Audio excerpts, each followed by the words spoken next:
Hey Grande Alive! This is your weekly Newsish Roundup, brought to you by Grande Hospital, Northwest Furniture and Mattress, Anything2Digital.com, and EONI. It's hot outside. Spring is here, birds, flower petals on the street, really bad sunburns, and long, sweet walks home with your special someone. Love is in the air. And speaking of love, West Side Story is coming to Eastern Oregon University next week. West Side Story is a play set in the 1950s Manhattan, where tension is hot and heavy between two rival gangs, the Sharks and the Jets. But where there is war, there is always love, and West Side Story is no exception.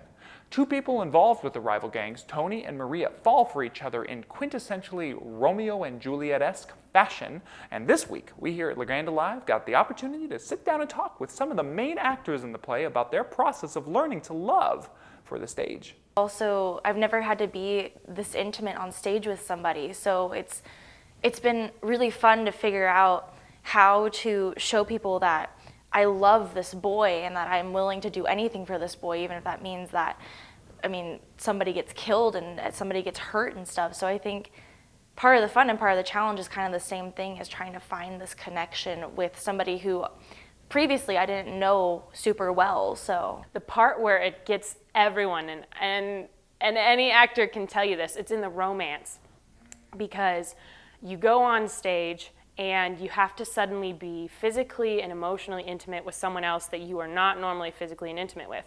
And you have to kind of do this weird mind game of convincing yourself, okay, just on stage we're in love, off stage we're not.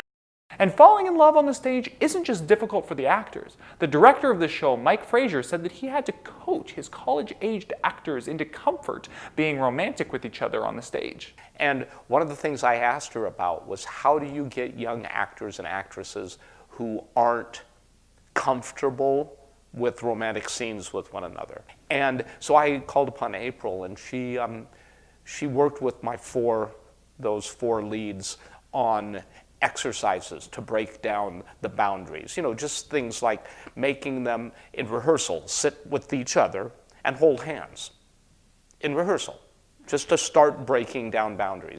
But this show isn't a traditionally happy love story. While many musicals end happily like a Disney Pixar film, like Romeo and Juliet, West Side Story doesn't. It's about love, but it's also more about how love, in the traditional theater world, love, the theme is always love conquers all. Love wins out in the end.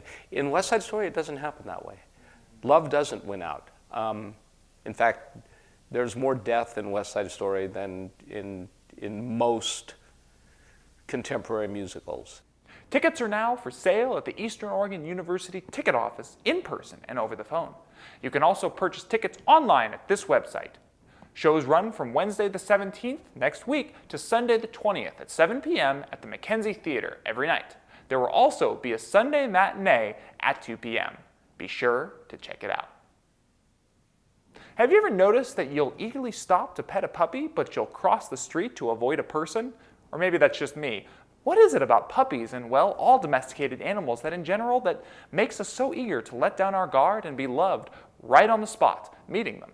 Well, owner and operator of Triple B Pet Therapy, Brian Holstad, says it's the unconditional love. Animals give unconditional love.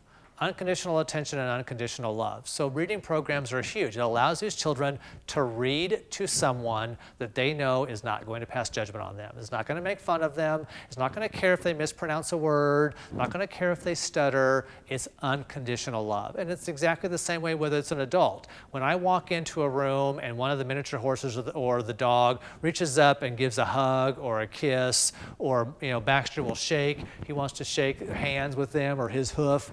It's that unconditional love where they feel accepted. Triple B Pet Therapy is operated out of Cove, Oregon, and Brian really loves those animals. He has a French poodle and two miniature horses he takes around from place to place to do therapy with people who just need a little extra animal loving from time to time. Stay tuned to Grande Alive for a full feature on these guys coming up next week. So what else is going on this week? Well, I'm here to tell you with Emily Adair from Go Magazine in this week's Get Out and Go. Hi, I'm Emily Adair from Go Magazine. And I'm Will Bowman from Grande Alive, and this is Get Out and Go. This week's Go magazine looks at many of the Mother's Day events happening in Northeast Oregon. Some make good gifts for mom, and others just kick off a regular season of activities. The Union County Museum, for instance, will open the season on Mother's Day. The free opening day will include a sale of unique items to benefit the museum's archival efforts and new exhibits. The Eagle Cap excursion train will also start its new season on Sunday with a Mother's Day brunch train ride. Other rides this season include a scenic photography ride and a chocolate and wine trip. Speaking of chocolate, there will be a chocolate lovers walk in Enterprise, which features a variety of treats that can be picked up at each of the participating businesses along Main Street and in the surrounding areas.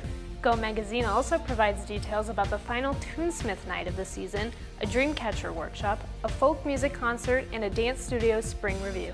For more information, pick up a copy of this week's Go magazine, which is inserted in the Observer and Baker City Herald. We're also online at GoNortheastOregon.com and on Facebook, Twitter, and Instagram. For more local content, check out thegrandealive.tv. Thanks for tuning in to Get Out and Go. In sports, last Saturday, the LeGrand Tigers baseball team beat McLaughlin in 2 back-to-back shutouts, 13-0 and 11-0. Elgin, on the other hand, got schooled by Weston McHugh in 2 games, 4-7 and 2-9, same day. Union Cove also dropped the ball, losing to Culver 2 games, 2-17 and 1-18, putting the Valley surely in a slump this last weekend. LeGrand plays Ontario next Saturday, back-to-back for their last regular season game of the season. Union Cove also plays their last games against Sherman, Arlington, Congdon. Elgin plays same day versus Pilot Rock, Nick Yahweh, 2 games before their first playoff game, the 20th. In softball, LeGrand also swung by McLaughlin 2 games, 12-3, and for the second game, a small margin, 1-0. Elgin Imbler got swung 2-23 and 2-12, 2 games by Grant Union, Dayville, Prairie City. But then here comes Union, unlike their baseball counterparts, cooking it versus Culver, 2 games, 2 wins, 19-2 and 19-6. LeGrand's next games are scheduled for the 11th versus Ontario. Elgin Imbler plays Vale on the 12th, and Union Cove plays Pilot Rock, Nick Yahweh, same day. And speaking of sports, here's your EOU Sports and Around the Mountain in 90 seconds. I'm in the house. I'm Chris Duarte. This is Around the Mountain in about 90 seconds.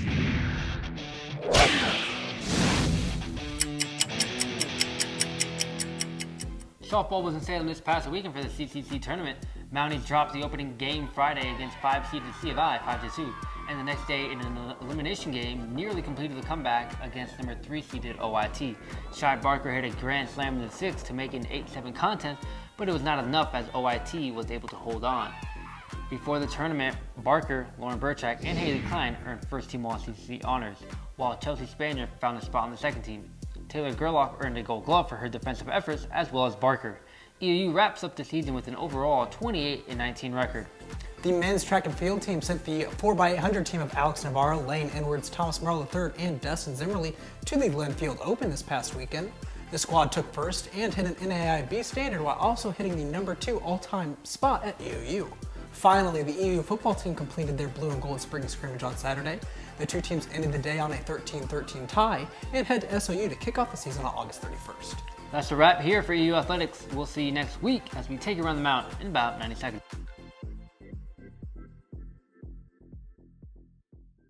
Be sure to check out LeGrand Alive Live, your source for all your most recent LeGrand Alive content, every weeknight on thegrandealive.tv and our Facebook page at 6 p.m. And that's your weekly Newsish Roundup. This roundup was brought to you by Grand Ronde Hospital, Northwest Furniture and Mattress, anything2digital.com, and EONI. Please like and share this video and tune in to thegrandealive.tv for more local content. I'm Will Bowman.